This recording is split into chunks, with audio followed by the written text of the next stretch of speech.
Enseguida del segundo número vamos a tener la presentación de nuestra segunda conferencia magistral. La va a llevar a cabo el doctor Luis Antonio Gorriaño. Previo a su conferencia, titulada Propuesta Educativa desde las Ciencias Pedagógicas para una nueva escuela mexicana, la lectura de la semblanza de nuestro ponente va a correr a cargo de la maestra Isania Ramos Curiel. Si nos hace favor, maestra Isania, de hacer la semblanza de nuestro participante. Enseguida vemos un segundo número musical y ya damos paso para el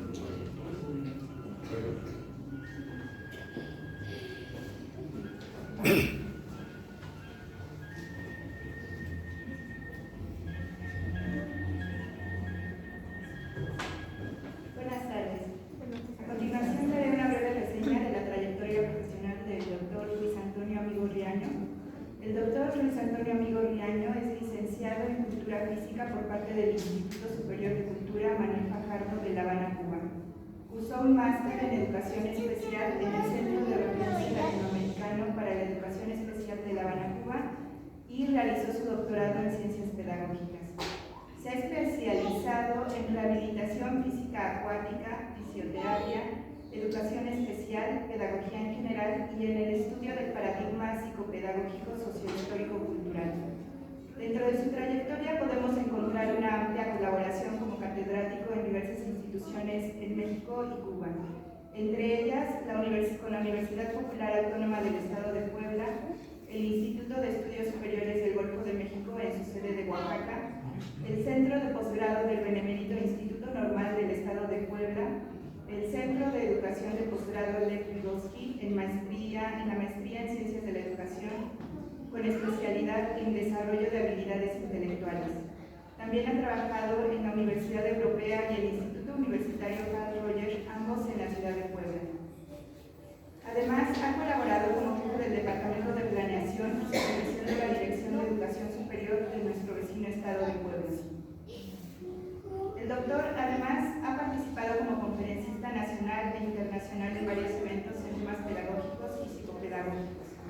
Ha sido coordinador general y capacitador psicopedagógico del Instituto Pedagógico Margarita Aguilar Díaz. Se ha desempeñado como metodólogo nacional de la Dirección de Docencia, Formación de Personal Docente en La Habana, Cuba, del Instituto Nacional de Deportes, Educación Física y Recreación de Cuba. Cuenta además con una larga trayectoria en Cuba en la atención y rehabilitación de personas con capacidades diferentes y niños con necesidades educativas especiales. Ha sido especialista de natación en lactantes y atención temprana acuática a bebés con desviaciones del desarrollo en la ciudad de La Habana y ha brindado rehabilitación físico-acuática a niños con necesidades educativas especiales latinoamericanos en colaboración con el CELAE en la ciudad de La Habana. Actualmente es catedrático en doctorados y maestrías del Centro Universitario para el Desarrollo Empresarial de México, plantel Oaxaca, así como de la Universidad Santander del Campus Tlaxcala y del Instituto de Estudios Superiores del Estado de Puebla en Tehuacán.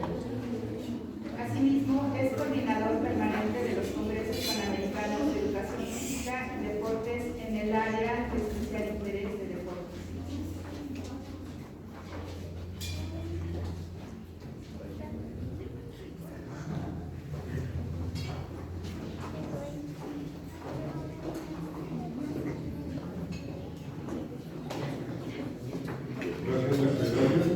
Vamos a dar paso a un segundo número, una segunda estampa regional, para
Bien, buenas tardes. Buenas tardes. La propuesta de una nueva escuela mexicana desde la base de la ciencia pedagógica. Y bueno, quiero compartir con ustedes esta propuesta a partir de lo que hoy se está colegiando a nivel nacional de la nueva escuela mexicana. A partir del día 2 de enero de este año, tuvimos reuniones con los supervisores, los ATP y los directivos de inicial, preescolar, primaria y secundaria. Próximamente va a ser bachillerato. Y bueno, nos dimos la tarea de explicarles para que pudieran después trabajar con los profesores esta nueva propuesta de la Escuela Nueva Mexicana. Pero yo les voy a dar una interpretación un poco más profunda desde la ciencia pedagógica actual. Entonces, bueno, lo más importante, la riqueza de todo esto sería que ustedes tuvieran la oportunidad de hacer preguntas. Después es un poco largo, un poco extenso, pero es importante hacer comprender y entender la base que debe de sustentarse una nueva escuela mexicana. Ya desde 1883-84, estando José Martí acá en México, por cierto, José Martí, amigo de Justo Sierra, se venía dando cuenta de la copia de recetas que existía en México en cuanto a la educación. Indiscutiblemente que ya se quería más adelante afrancesar la sociedad mexicana. Recuerden, Porfirio Díaz, bueno, terminó allá en Francia, ¿no? Ahí está, entonces se quería copiar recetas de Europa, que supuestamente era el continente más desarrollado en esa época, desde un punto de vista cultural, etcétera, etcétera. Pero es un fallo estar copiando recetas. Vamos a ver por qué. Adelante.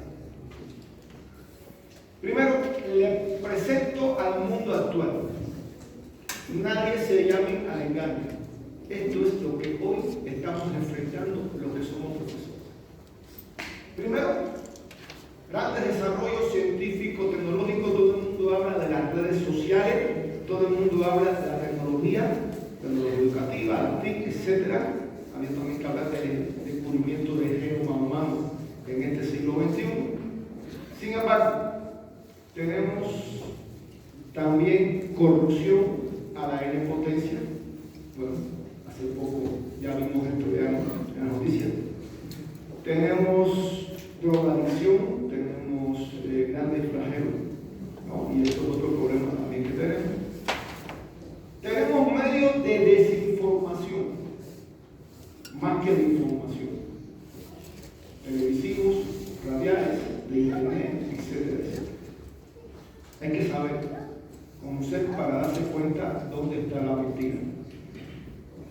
Tenemos guerras étnicas a punto de una tercera guerra mundial, guerra entre países. Tenemos violencia intrafamiliar dentro de la familia, problemas de género. Y tenemos un tercer mundo que se ha convertido durante siglos en una maquiladora de un primer mundo. Porque para que exista un tercer mundo saqueado, para que exista un primer mundo, tiene que existir un tercer mundo saqueado, lamentablemente. Y para acabar de ponerle el sello final, pandemia, coronavirus.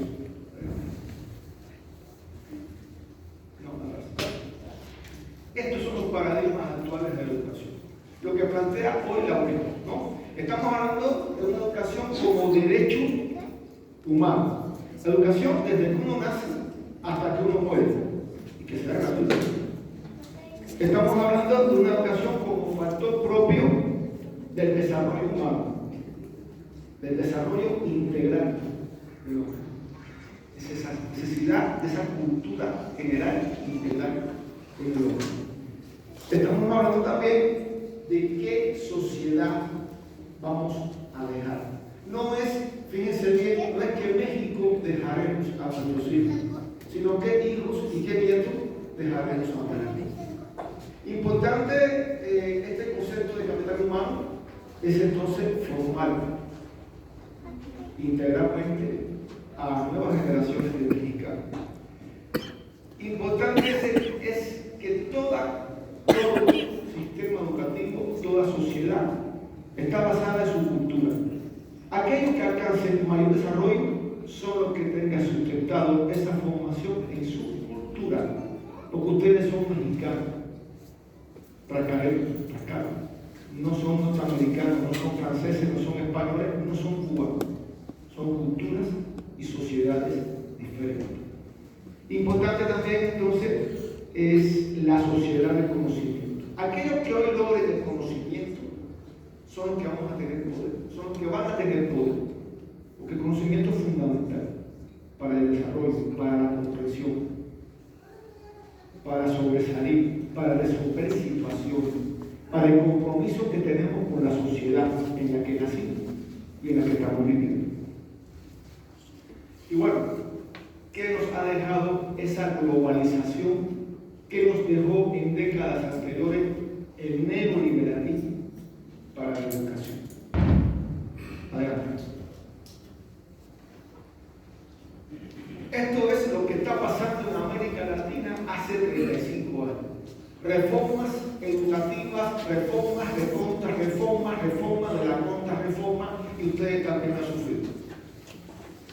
Copiando y trabajándose, sustentándose en paradigmas conductivistas, humanistas, cognitivistas, sociohistóricos de todo tipo. Y lo más usado, la mezcla de todo. Esa parte ecléctica de mezclar todo sin respetar las bases teóricas de cada uno de ellos, o simplemente ignorar. Adelante. Interesante es los conceptos que tiene la UNESCO para la calidad educativa. Hoy América Latina no cumple los objetivos de calidad educativa propuestos por la UNESCO. Solamente un país lo cumple todavía los objetivos de calidad educativa. Y bueno, ¿por qué pasa esto? Estas son las insuficiencias que hoy existen todavía en México y que existieron durante décadas de los sistemas educativos anteriores. Primero, el predominio de concepciones del desarrollo psicológico humano que hiperboliza en ese desarrollo individual, egoísta, de la actividad de su. Digo individual porque buscamos ese individualismo, vamos a ver más adelante por qué. Ese preferismo residual encubierto muchas veces, que supone la concepción biologicista o biológica del desarrollo psicológico humano. El propio sujeto es la causa de sus males. Error garrafal posible. La incapacidad política y económica para buscar, incrementar, desarrollar la educación. Hoy, la UNESCO plantea más de 7.8 del Producto Interno Bruto para que exista un sistema educativo desarrollado. América Latina destina una media de 5%. México ha destinado menos del 3% del Producto Interno Bruto a la educación. Y no estamos hablando de tecnología, de grandes desarrollos científicos, tecnológicos, estamos hablando de construcción de escuelas de todos los niveles, universidades y formación de profesores. Hay que preguntarse cuántos profesores hay por habitante en México y si resuelven los problemas de esa densidad que hoy tenemos de alumnos en salones de clase. A veces 30, 40, 60. Y bueno, tenemos también, y esto es también importante, las exigencias, la preparación, la insuficiente preparación del personal docente. Hoy los diseños curriculares de las escuelas formadoras de maestros normales, UPN, etc., y yo tuve acceso a esos diseños curriculares cuando fui director de supervisión de educación superior del Estado de Puebla no tienen base teórica en qué sustentarse. Están descontextualizados de los elementos sociales y culturales mexicanos, por cierto. El país más rico en cultura de América Latina y una de las culturas más bellas del mundo, México. Y bueno, imagínense qué situación, ¿no? ¿Cómo hablamos de esa problemática que existe en la mezcla paradigmática que hoy tenemos, tomar de todo? Inclusive así lo plantean los profesores, tomen lo que más les convenga el día de mañana en su clase. A ver. Bien, aquí tenemos las bases fundamentales, de lo que debe tener un sistema educativo.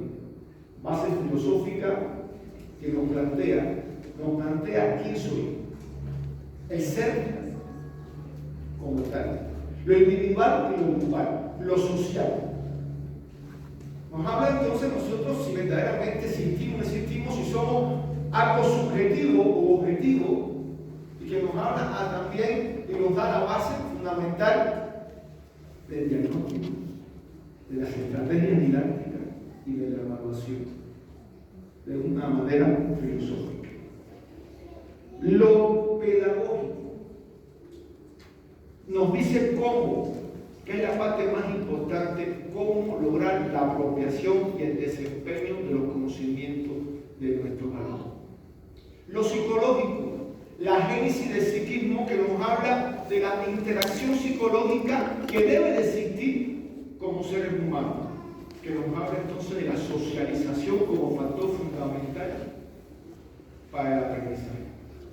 Desde que el hombre es hombre, desde aquel animal común entre el hombre y el mono y su desarrollo del Pithecanthropus y Nicantropus al Homo actual, futuro Homo iPhone. Tenemos entonces que entender de que fue la socialización, las relaciones interpsicológicas la que hizo desarrollar al hombre y el papel fundamental del trabajo, como decía Federico Engels, en la transformación del hombre, de aquel animal común al hombre como tal, para poder adaptarse a las problemas. Estamos hablando también de los problemas biológicos. ¿Por qué? Porque el ser humano va cambiando desde que nace hasta que muere. Y por lo tanto sufre un trabajo de cambio biológico que hay que tener en cuenta a la hora de una planeación, a la hora de un trabajo estratégico didáctico. Importantes son los elementos socioculturales y antropológicos, que nos habla que vivimos en una cultura, una comunidad, en una sociedad. Por lo tanto, pertenecemos a ella. Hay elementos del lenguaje, de la cultura, de la alimentación, de la vida, que nos explica a nosotros quiénes somos, de dónde venimos. Y que estas escuelas, hoy, en la nueva escuela mexicana, se habla de una contextualización, ¿no? De conocer la realidad para poder contextualizar y trabajar después el proyecto y los códices. Y los factores ecológicos y ambientales, porque hay también que tener en cuenta los ambientes de aprendizaje que pueden existir. Muchas veces un ambiente negativo, hostil, donde existe inseguridad, donde la gente más está pensando en subsistir, es más difícil educar y puede ser problemático también la educación. ¿Verdad? Y repito, son factores importantísimos que dan la base de un sistema educativo, dan la base de una didáctica, dan la base de la evaluación, dan la base de la evaluación, dan la base de todo el proceso docente educativo. Si no tenemos cultura integral en estas bases, en la base filosófica, ¿en qué corriente filosófica yo estoy sustentando mis estrategias didácticas? Mi evaluación todavía conductista, positivista, en el siglo XXI, 2023, acá en México.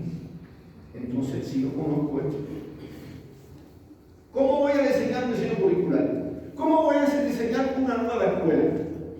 son bases fundamentales de cualquier propuesta educativa, de un curso de diplomado, de los diseños curriculares. Yo les pregunto muchas veces a ustedes, ¿saben cuáles son las bases en que se sustentan sus universidades, sus escuelas, sus planes y programas? ¿Están declarados? ¿Son congruentes uno con otro? Piensen. Importante, entonces, es el mayor error que ha existido: mezclar paradigmas educativos. Muchas veces me pregunto si la ignorancia de aquellos que proponen enfoques de competencia, constructivismo, piagetiano. Bueno, por lo menos el constructivismo tenía bases claras, pero el enfoque de competencia, ¿en qué se sustenta filosóficamente? ¿En qué se sustenta psicológicamente? Le preguntaba yo a un profesor, no voy a decir el nombre, y no me pudo contestar. Salió más de ahí cuando le pregunté. Entonces, ¿es ignorancia o es una necesidad política o económica, como pasó en décadas anteriores? Adelante.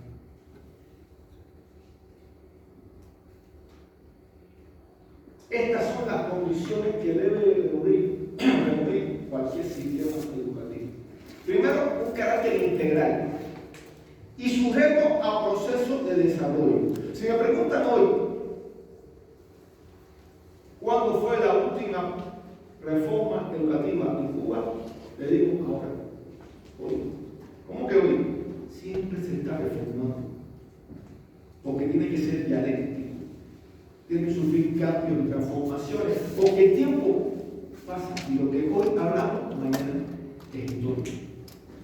Quiere decir entonces que tenemos que tener en cuenta el momento histórico que estamos viviendo para trabajar la educación. Nadie pensó trabajar en Zoom, en Meet, hace 5 años, y en plataforma digital. Yo sé que hacía ya años que trabajaba con universidades en América Latina, Iberoamérica. Me volví profesor de mis colegas. Pero ¿cuántos en primaria y secundaria sabían trabajar en Zoom o sabían trabajar con la plataforma? Y tuvimos que hacerlo. Hoy no se concibe la educación sin esto. El carácter de proceso dinámico y creativo. ¿Cuándo van a tener libertad los profesores para tener creatividad? Si siempre tenemos el burocratismo de estar cumpliendo con la normativa. Bueno, el carácter de interdependencia con el conflicto histórico social cuya necesidad busca enfrentar desde una perspectiva formativa la personalidad. Nuestra personalidad se desarrolla en un momento histórico, en una sociedad dada y en una cultura dada. Y no hay una personalidad igual a otra, todas son diferentes. Influye la familia, influye la comunidad, influye las redes sociales, el Facebook, el WhatsApp, el Instagram, el YouTube. Influye los amiguitos, influye la novia, influye la escuela. Somos una influencia más, no es la única. No es la única. Me acuerdo cuando Leszek Vygotsky, en principio del siglo XX, decía la radio, empezaba entonces. Pero hoy, si viviera Vygotsky, dijera todas estas influencias educativas, para bien o para mal. ¿Estamos claros? Y bueno, la relación con el desarrollo social que tiene que existir en la educación, que es muy importante porque la educación es social. Esas dos premisas, biológica y social, la que determina al final el desarrollo de los seres humanos es la sociedad. Sociedad es escuela, es comunidad, sociedad es familia, sociedad es todo. ¿Verdad? Bueno, esta es la nueva escuela mexicana. ¿Puedo sacar esto acá? Y ven qué importancia. La nueva escuela mexicana, como tal, nos habla de los aspectos donde se aprende, tanto en lo individual como en lo colectivo, lo colaborativo, lo grupal. ¿Dónde aprenden? ¿En qué lugar? En la vida cotidiana. Hoy, mañana, pasado, en cada momento de nuestras vidas estamos aprendiendo. Es importante este cambio que ha tenido la nueva escuela mexicana en que sea solidario, respetuoso, empático, crítico, inclusivo, en ese marco de formación humanista, como dicen en México, agua. Una cosa es mi conciencia humanista y otra cosa es el paradigma psicopedagógico humanista. Son dos cosas muy diferentes y pueden confundir. Es un lugar para la construcción de un pensamiento propio que le permita justificar, fundamentar y emitir juicios sobre un tema escolar, un aspecto de la realidad, de la vida, de la ciencia, de la historia, de lo que pasa hoy. Y el empleo de lenguajes, y esto es muy importante, considerando contextos y situaciones específicas de la cultura, la sociedad en que estamos viviendo en nuestras comunidades. Es un terreno en que los maestros son agentes fundamentales del proceso educativo. Somos agentes fundamentales de este proceso educativo, contribuyen con el quehacer de transformación de la nación, México y sus comunidades. Por primera vez, un sistema educativo se preocupa por lo cultural, por lo social y por lo comunitario. Positivo. Y es interesante porque habla del bienestar de todos, que impulsa una revolución en la conciencia. Desde esa perspectiva humanista, pues puedo decir, una cosa es humanista, ser humano, y otra es el paradigma psicopedagógico humanista. Son dos cosas muy diferentes. Por supuesto, a partir de esa riqueza de saber y conocimientos, ¿verdad? Ahora, este es el corazón de la nueva escuela mexicana. Seguramente que ustedes lo han visto en los consejos técnicos, bueno, los que son profesores, lo han visto constantemente. Estamos hablando de la comunidad, del territorio, de los seres humanos, hoy más humanos, necesidad de ser más humanos. ¿Verdad? Y bueno, aquí tenemos entonces lo que habla hoy la Secretaría de Educación Pública de lo que es, en este caso, los programas educativos, las fases y los grados. Tenemos fase 1, inicial, fase 2, preescolar, fase 3, primero y segundo, fase 4, tercero y cuarto, y fase 5, quinto y sexto año de primaria, y la otra, que es la fase última, que es secundaria. Y sin embargo, también nos habla de los campos formativos, ¿no? Antiguas asignaturas, materias, etcétera, ¿no? Y los ejes articuladores, o articulares, como quieran llamar, yo llamo articuladores, y el perfil de egreso. ¿Cuál es el perfil de egreso de preescolar? ¿Cuál es el perfil de egreso de primaria? ¿Cuál es el perfil de egreso de secundaria? ¿Cuál es el perfil de egreso de un alumno de primer año de primaria a segundo? Y su articulación en esa fase, y cómo va a ser después la articulación de la fase de primaria, del primer año segundo a tercer y cuarto. Cuando se inició todo este trabajo en enero de este año, había que entender qué cosa era la conceptualización de ese programa analítico que plantea la Secretaría de Educación Pública para la nueva escuela mexicana. Y nos habla que esa conceptualización que maestros y directivos de una institución educativa deben de llevar a cabo a partir de programas sintéticos, o sea, los programas que tenemos hoy, planes y programas, etcétera, etcétera, ¿no? De acuerdo a las situaciones y condiciones, esa interpretación científica, pedagógica, sociales, culturales, momento histórico en que se vive, se desarrolla la comunidad, la escuela, toda la comunidad educativa, estudiantes, maestros, familia, y a cada grupo escolar donde se desarrolle esta contextualización de los programas analíticos que nos brinda hoy la Secretaría de Educación Pública. El programa analítico no es un dogma, no es intocable, tiene que tener una base filosófica dialéctica, cambiar. Entonces estamos hablando de que tiene que ser revisado, contextualizado, caracterizado, diagnosticado cambiadas sus didácticas según las necesidades, el diagnóstico, la evaluación, por supuesto, el diagnóstico, la intervención y la evaluación están cambiando constantemente, y para eso son los codiseños en esos conceptos técnicos que antiguamente servían para nada. Que antiguamente servían para qué? Para bajar información y aburrirse con conferencias magistrales, etcétera, etcétera, con trabajo innecesario. No digo que todas las instituciones, pero una gran mayoría. Hoy se debe de trabajar el codiseño en función de mis estudiantes, por fase, por institución, por nivel. Estos son los tres grandes planos de este programa analítico, ¿no? Las tres grandes que se van a complementar, que nos van a indicar entonces seguir la escuela, los grupos de clase, para dar cumplimiento a esos programas. Estamos hablando del primer plano, análisis del contexto socioeducativo de la escuela. ¿Dónde está esta institución? ¿Está en el centro de Talcahuano?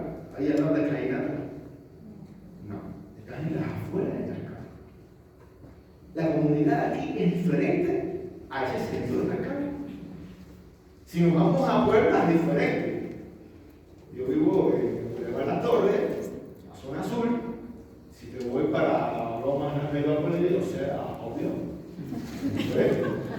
¿No? Entonces, el segundo plano sería contextualizar. Y el tercer plano, el codiseño. Contextualizar. Vamos a ver qué significa esta parte de contextualizar, ese diagnóstico, esa investigación educativa que debo de hacer yo con mis alumnos, con mi escuela, con la comunidad, con los maestros, para saber qué necesitan y para verdaderamente dirigir cursos de actualización que valgan la pena y no los anteriores, que muchas veces ni se emplean para nada. Este es el análisis del contexto socioeducativo de la escuela. Es investigar, analizar las características sociales, culturales, económicas de esa comunidad, de la familia de los alumnos, por supuesto, de la comunidad donde se encuentra nuestra escuela. Situación geográfica, estructural, organización, equipamiento, capacitación de maestros, problemática de la escuela, de la comunidad. Por cierto, antiguamente le daban mucha importancia a esta de los equipos de las escuelas. Sí, es bueno, es cómodo, ¿no? Pero podemos apagar el proyector y seguir. Y si se va la luz, conozco compañeros míos que si no tienen un proyector no pueden hacer. Y debe estar aquí. Eso es muy importante. Entonces, decía Sócrates que debajo de una buena mata se da una casa espectacular. Él lo hacía de mercado en mercado. Es el profesor. Ahorita estábamos conversando sobre eso. ¿Verdad? Ahí. Aquí tenemos el primer plano, el análisis del contexto socioeducativo de la escuela. Es una investigación científica. Pero mis alumnos de doctorado y de maestría saben investigar. ¿Saben qué son los métodos empíricos y teóricos de investigación? ¿Saben cómo sacar un problema científico? ¿Saben qué cosa es una hipótesis, una idea científica de defender? ¿Conocen acaso cómo redactar un objetivo general o objetivos generales específicos? ¿Saben qué es un marco conceptual, un marco teórico? ¿Saben la parte metodológica, cómo trabajar y el diagnóstico del problema y las bases teóricas del problema? No. Y no es culpa de ustedes. Y no es culpa de los maestros de ustedes. Y no es culpa de los maestros de ustedes.